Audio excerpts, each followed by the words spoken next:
Hello, racing enthusiasts and those who accidentally tuned in.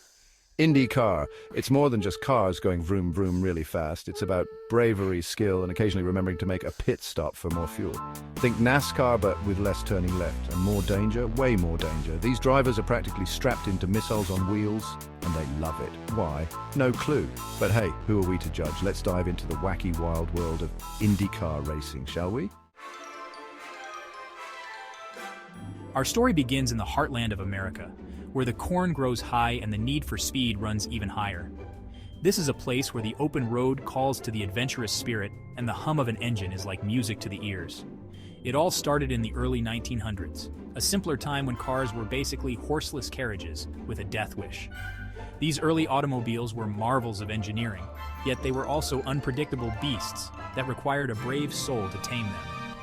A group of daredevils, probably hopped up on questionable coffee, decided to race these contraptions.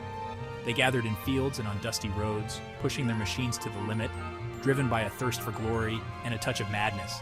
And thus, IndyCar racing was born. The Indianapolis 500, the crown jewel of IndyCar, roared to life in 1911. This event quickly became a symbol of innovation, courage, and the relentless pursuit of speed.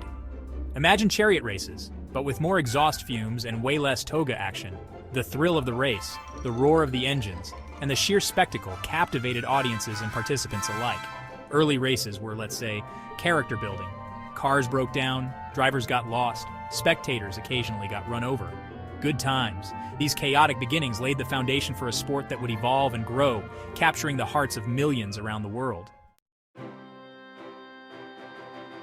Over the decades, IndyCar evolved from rickety death traps to, well, slightly less rickety death traps. Safety improved, sort of. Speeds increased dramatically. We've had legendary races like the 1992 Indy 500 finish, so close they probably needed a photo finish app on a smartphone to decide the winner. Spoiler alert, they didn't have smartphones back then. There was the rise of superstars like AJ Foyt, Mario Andretti, and Parnelli Jones. These guys weren't just drivers, they were icons. They were to IndyCar what the Beatles were to mop-top haircuts. Section 4. The Daring Few. The Legends. We salute. Speaking of legends, let's talk about the drivers. These men and women are a different breed. They're like cheetahs crossed with fighter pilots, with a dash of, "Why am I doing this again?" sprinkled in. Take Mario Andretti, for example. The man's won everything. Indy 500? Check. Formula One World Championship? Check. Local pie eating contest? Probably. Or Danica Patrick, the first woman to win an IndyCar race. She broke barriers and looked damn good doing it. These drivers risk it all for the love of the sport, and probably a hefty sponsorship deal. Section 5. IndyCar Today, a global phenomenon. Today, IndyCar is a global spectacle, captivating audiences from all corners of the world. We've got races on street circuits, where the urban landscape adds a unique challenge and excitement, road courses that test the versatility and skill of the drivers, and of course, the legendary ovals that are the heart and soul of IndyCar racing. The cars are faster than ever, the technology is mind-boggling with constant innovations, and the drivers are, well, still slightly crazy, pushing the limits of what's possible. But that's what we love about them, right? Their daring spirit and relentless pursuit of victory. It's the thrill of the unknown, the edge-of-your-seat moments, the possibility of a spectacular crash, hopefully nobody gets hurt, of course, that keeps us all hooked. And the sheer audacity of driving that fast, defying the limits of speed and control.